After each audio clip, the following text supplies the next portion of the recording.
Hey everybody, welcome to another episode of Reviewing Comics with me, your host, Alexander Turbin. Today we're going to be going over Barb Wire. I know I said that I was going to keep going on Mercenary, but let's just take a little break and then maybe we'll hop onto that on Monday or Wednesday or so. But it's Barb Wire. It's part of the Comics Greatest World from Dark Horse Comics, and they launched a whole new universe and but it's not called New Universe. It's called Comics Greatest World Universe, which is kind of a dumb thing. You would think they would just call it the Dark Horse Universe or something like that. But probably their most famous work is Barbed Wire. But before we get into that, I'd like to show you some of my own work. This is Random Access. It's a full-size, full-color anthology that I produce with a bunch of other guys, different artists every month. And but the biggest thing is this is the last issue, number 35, that came out in September. But the bigger issue is that October is going to be Random Access, not approved by the Comics Code Authority, issue with Inktober, special Inktober, and we have a whole bunch of different prompts, and I believe they're on the back of this one. Yes, here's all the prompts, and during October, if you do any of the illustrations with that are with these prompts, you can be part of the Random Access publishing world and just figure out some way to let me know that you've done it, whether it's tag me in the video or just let me know, and I will get all the information and stuff from you, and you will have your stuff in Random Access. So I have these all on Instagram, but if for some reason you don't have Instagram, use Instagram. They're all right here.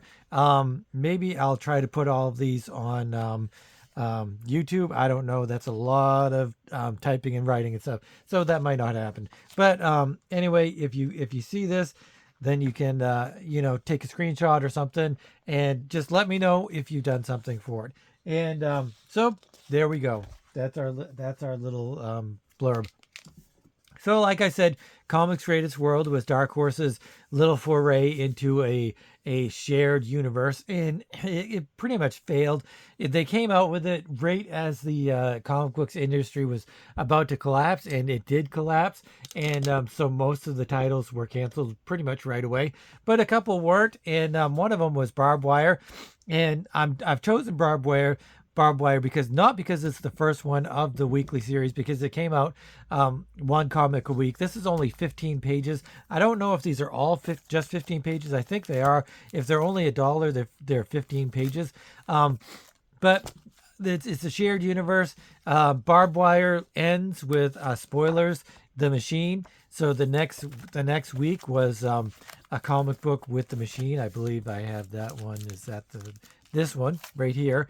So I'm going to at some point go through all of these, and but I wanted to do Barbed Wire right now because there is rumors that there's going to be another Barbed Wire movie, and as you guys all know, the first Barbed Wire movie was so awesome and acclaimed, and everybody loved it, and with Pamela Anderson. But I don't know if she's going to have anything to do with it. I wouldn't be surprised if she had some sort of either cameo spot, or she was also the producers of it or something like that. But because I know that she enjoyed doing it.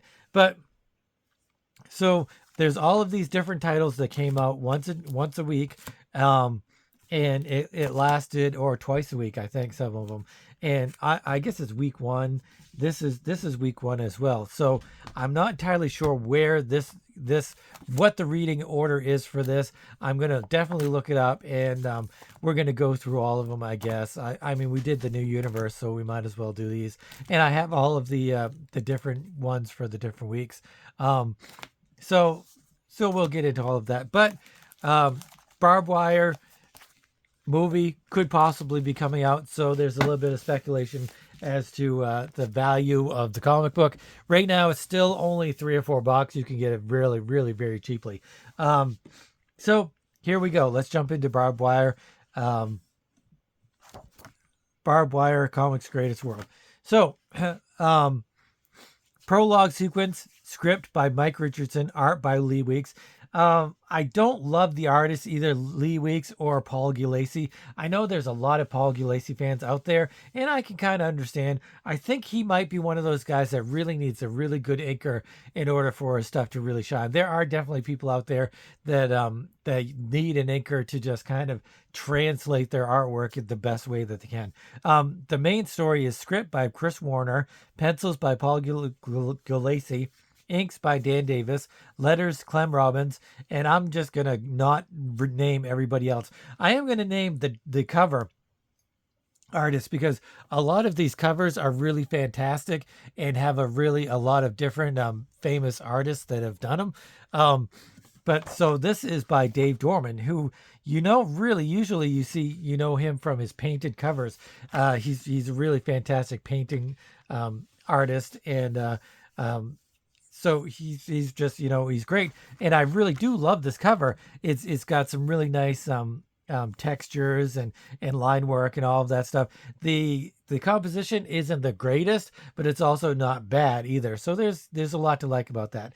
I'm not really gonna go through the art because even though Lee Weeks and Paul Gulacy are not my favorites, they are definitely professionals, and their artwork is of a professional quality. So there's really nothing too negative to say about the art. I might nitpick a little bit of stuff as I'm going along. The script and the writing is pretty professional as well. It's pretty good. Well, I'm gonna say good, but it's okay. So I'm not really gonna nitpick that. I'm not gonna go back rather and nitpick it. I'm just gonna kind of go through it, and as we're telling the story, as we're reading the story, if I have something to say, I might bring it up. So 1947, a military convoy rushes across a barren section of Nevada desert. Troops and equipment hurry through the makeshift checkpoints towards a confrontation with the unknown. Inside a huge underground complex, a special forces unit cautiously approaches a glowing orb and is lost. So my guess is that is the beginning of the superhero world in the Dark Horse universe, because they're all named different cities. They didn't go the route of Marvel where they have regular named cities like New York or Chicago or whatever. They have different names. There's like this one is Steel Harbor, so that's kind of supposed to be like Detroit, I guess. And I can't remember the other names of the cities. Let me know. I like regular real cities. I like New York and Chicago and stuff like that. I don't really like the Star City, Metropolis, Gotham. It's just it's something about it pulls me out of the reality of it. I know too much that it's a mythical made up city, a mythical made up universe, so it just kind of draws me out a little bit. Let me know what you guys think. I think that's kind of a weird thing to have these different made up cities, but a lot of people love Metropolis. Joe's a big fan of the made up cities, and I can understand why. It has a little bit of grandioseness to it, a little bit of dreamlike quality, I guess. But other than that, let's move on. I'm not going to read all of this wall of text, but really, basically, there's riots, there's stuff going on. As I said, I don't think this is the first week. It says week 1, but I think there were books before this that came out that kind of explained something. There's like a giant riot all across country, I think. And one city or one state is actually thinking about seceding from the United States because it is still America, even though I think maybe that's my disconnect with the made up cities is like, why isn't it a made up country? Why isn't it a made up world? It's just, you've got some regular real life things and some made up things. And for me, that just kind of makes it a little bit disjointed. I like the reality of it. But it's basically just talking about how things used to be good, but now there's riots going on and blah, blah, blah, blah.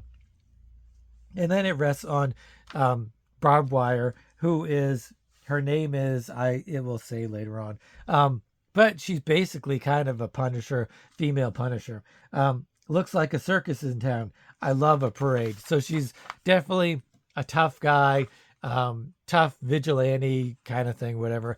I think she's less vigilante and more either mercenary or a bounty hunter. I think she's more of a bounty hunter than anything else.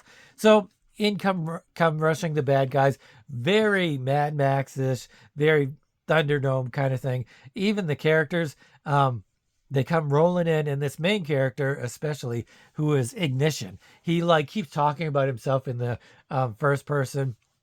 Ignition does this, Ignition does that, Ignition hates this, Ignition hates that. Apparently, wherever he can look, he can set a flame or make explode. So he's kind of making things blow up.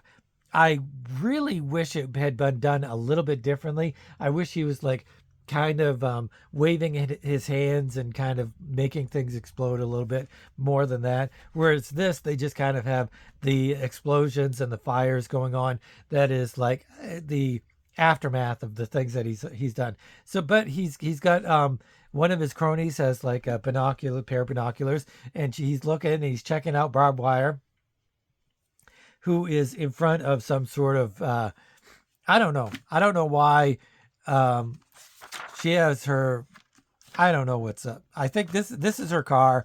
I think one of the motifs is she's got a lot of different cars and motorcycles and stuff. And I think actually, yeah, I think that is supposed to be her car, not this thing. And so she's in front of her car and she's waving hello to them, being like, "Hey boys, what are you doing? You over here." And then she's saying under her breath, "You greasy pile of monkey dirt." And then Ignition says, "Yo, this girl and the ride are for Daddy Ignition." And they're like talking regular, Mad Max speech. "It's Miller time. Zoom, zoom, boom, boom. Hey, what you got there?" And then she whips out a grenade launcher or a missile launcher sorts. This here, I was very confused because for some reason I thought that this was a 2-page spread and that I was supposed to read from here all the way over, but it isn't. You just read along here because she shoots her missile and it bangs into the grill of their Jeep or tank or whatever it is, and they're like, "Hey, it's done." But she clicks a thing and it's some sort of not an EMP, but some sort of pulse wave that knocks them out. So they're all knocked out. And barbed wire gives with a little bit of banter with her little friend here. And apparently he's part of a band, musical band, and that she owns a club. And I think she has them play something or something like that. It hasn't really fully explained all of that stuff. But it kind of goes back and forth between them where he owes her money and stuff like that. And then we get to the part where they're leaving the scene. They have all of the bad guys in the trunk of her car, and then we have these alien creatures, alien people. And I'll read this part. This is Barb talking, so that doesn't really matter. The heretic signature is confirmed in the urban center, Sister Byleth, but the signals are weak, sporadic. Indeed, Brother Thumaz, the presence of so many power beings here could come only from the touch of the Unholy One. Should we allow that they may be the Unholy's agents? Should we follow that they may be the Unholy's agents? They are weak, beneath concern. They are nothing. How savage and divided they are, these creatures. The stain of the heretic cover this world. I will relish its cleansing. We have yet to locate the unholy. We shall search without pause until we discover his dark lair. Praise be the divine Separatus. May he lead the way and guide our hands to his vengeance. So I'm assuming these are aliens or interdimensional beings or something like that, obviously. And they have some sort of thing going on. This all comes from, like I said, I don't think this is the first one. I think there's 3 or 4 that we need to read before this, which I'll get to. But so there's a little bit of backstory with aliens and stuff like that, which we don't understand yet. We're just supposed to take into account that these guys are here and take it for granted that the inner workings of why everything is happening, why they're superpowered beings, the creation of this world. We're just supposed to take it for granted that they're going to explain things, or they've already been explained, and we're supposed to seek those other issues out. But it is what it is. I'm not too super horribly lost. It's not confusing really at all. Even though I did say I was confused by these pages, it wasn't because the storyline or anything like that. One of the things though, it was the lettering from. It must be a page coming up. Oh yeah, it's coming up here. So anyway, she goes to the police station. Like I said, she's some sort of bounty hunter. She's got all of these bad guys cuffed up, and she put some sort of a thing on the guy's eyes so he can't cause these any more explosions. That's why it's safe for him to wake up, and for her to bring them all to the police precinct. So then she's talking about how the city owes her money, that there's like $100,000 reward for this guy, but the clerk or whatever, the officer there, he's like, I don't understand, I don't know anything about that. And she's just like kind of giving him a hard time. He's giving her a hard time, and he's like, look, I'll give you a voucher to go talk to the city council. You can take it from there. And she leaves grumpily, begrudgingly.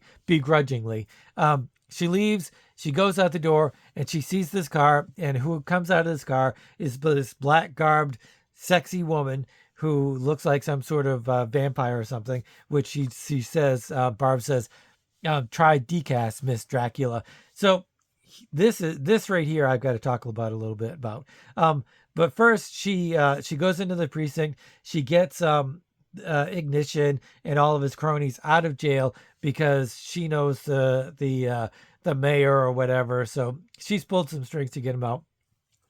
I did not know what to read on this, and this page is so packed full of panels that like it's like why it doesn't make a lot of sense as to why it was done like that, and it really is packs it full of confusion is what it does. Like we've got this panel here, which is fine, introduction to some sort of bad guy, then the actual introduction of the bad guy, and then they kind of have this like they look at each other, but which way do I go? I almost wish that there was an arrow telling me which way to go. I went this way, but that doesn't make any sense because it says try decaf Dracula. She didn't actually say anything to her. She just kind of gave her a look. So I think it's supposed to go this way and then here and here, but it doesn't make any sense because it could go, yeah, because she goes into the precinct after she says, try decaf, Miss Dracula. So it goes here, over to here, and then here, and then here, and then down. So it's kind of weird. So she does get Ignition and his cronies out of jail, and there's a bigger boss, obviously, and Ignition, she's like putting Ignition into his place, and Ignition is frightened of this big bad guy, the wolf, I guess it's called. And so he's afraid of him, and he's like, I'll do whatever Mr. Wolf says. And so cut to another scene, and that is another character, I think. Yeah, it's Motorhead. I think that's Motorhead, and he was the bouncer because you'll see later on here. But he has some horrible headaches. He's getting his superpowers. So Barbed Wire and the band member, I think, head to her bar, which is called Hammerhead Bar and Grill. And so there's some sort of fight going on, and Barbed Wire is pissed off about it. So there's like a big raging fight. People are smashing each other, throwing chairs through windows. Very, very not Fight Club, that movie with Patrick Swayze there.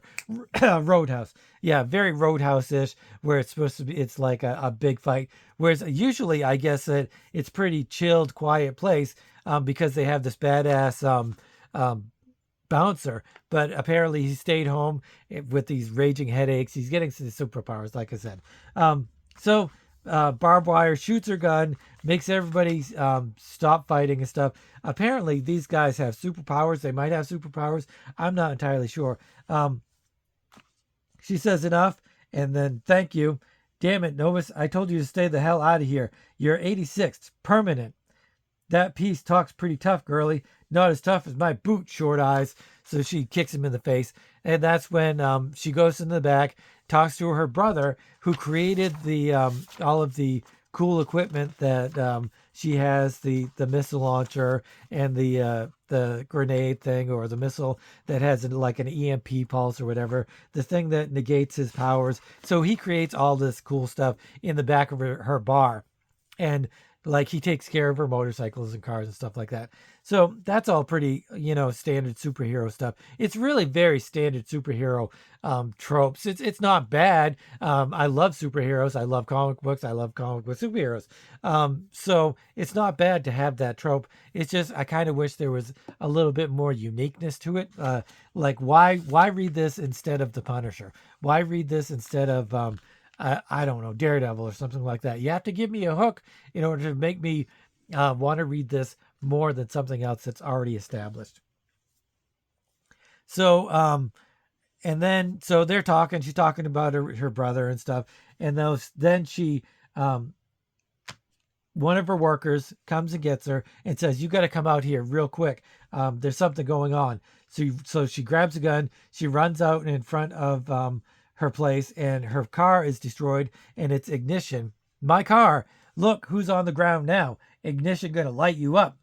So then we have some narration: fires of industry, fires of destruction, the binary code of Steel Harbor, the circuits of the machine. So then we have an introduction to who the machine is. I think every issue might have the introduction of the next character. Let's take a quick look at Motorhead and see what the last page is. These are only 15 pages long, so they got to get a lot of story in to kind of cover it. So so there's barbed wire in this. I think that's barbed wire. I'm not sure. Is this Jay Lee's work? I think this is Lee Weeks. Vince Giorano. I don't know who that is. But we will get into this at some point. To me, it kind of looks Jay Lee-ish, really. And I bet these are characters from the next Division 13. Yep, so that's who it is. And so that's all part of Division 13. So I don't know where this comes in. I'm definitely going to have to look up every what week has what book in it and which one I should go over first, because I got to start there. And then, but we'll have barbed wire all done. So it ends with the machine, who is obviously the next week. And like I said, there's only 15 pages, so they cram a lot of story into 15 pages. It's not bad. It's definitely not a bad book. And the art is pretty good. Like I said, Lee Weeks and Paul Gulacy are just not my thing. They're just not unique enough to really draw my attention and to draw me wanting to get their art. Like for me to really enjoy an artist, it means that I go out looking for their art. It means that, I'm going to buy a book I normally don't buy. I don't buy Superman all the time, but I bought the John Romita Jr. Superman because he's one of my favorite artists. Same with like Bill Sienkiewicz or Frank Miller or whatever. If they do a book, then I'm going to pick it up because I follow the artists as well as, if not more than, writers. I really follow writers because for me, the real enjoyment is the integration between the art and the writing, and so you get something really magical. And then we have this little pin up, which I don't know who did that, but it's pretty good. So yeah, barbed wire. What am I going to give this as a review, as a rating? I'm not going to rate it as hard as I would a Marvel or DC, even though, or really on the cusp. I'm on the cusp of ranking it as hard as I would a Marvel or DC book. But because, look at this whole slew of publisher, VP of operations, creative director, managing editor, marketing director. You know what? I am going to judge it as hard as I would a Marvel, because that's a lot of people to be overseeing this book and making sure it's perfect before it goes to the printer. So I am going to rate it as hard as I would a Marvel or DC. But saying that, I'm not going to rank it very hard.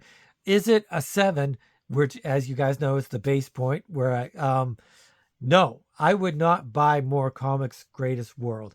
None of them. I might check them out. I'll have to see all of the other stuff, all of the other books, and if I like them. I mean, if I like them individually, if I really love Motorhead, then I'll pick more up. Or if I love Wolfgame or something, then I'll pick them up. So I'm not going to say Comics Greatest World I would not pick up. I will say I wouldn't pick up more Barbed Wire. I think I've actually read a few other Barbed Wires because, as a comic book fan, I would just pick up anything and everything that came out and give it a shot. I will definitely always give something a shot. So I gave this a shot. I gave it a try, and I didn't love it. So is it a 7? Is it a 7? It's really hard to say because it's very professional looking. It's the art is nice. The writing is not too horribly bad. I'm gonna give it a 7. I'm gonna give it a 7, even with a caveat that I would not go out and get more from these, even in the dollar bin or anything like that.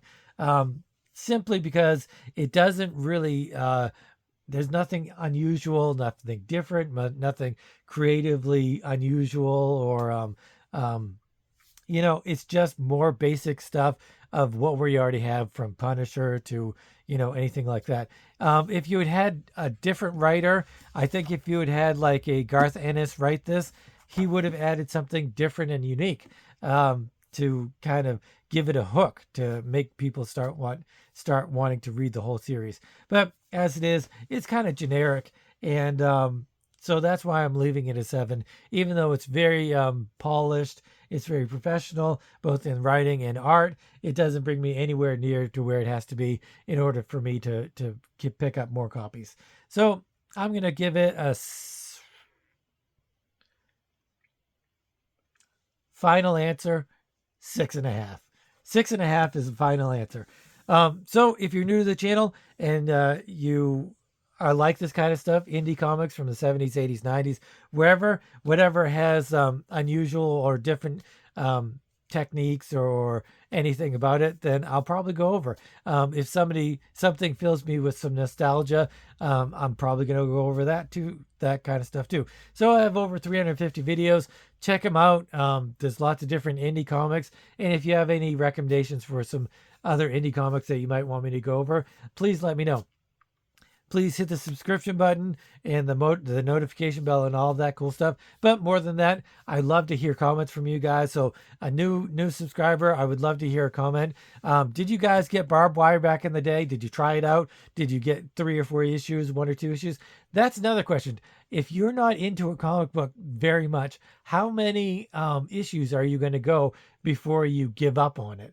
I guess that's a loaded question, because you have to have a certain amount of, like, I give this a 7. So would have I, when it first came out, gotten more issues? Probably not. So maybe it has to be an 8, or I said 6.5. So maybe it'd have to be a 7.5 or an 8 in order for me to actually go out and get the next issue. So anyway, thanks for watching, and it's a Friday night pizza, and thanks for watching.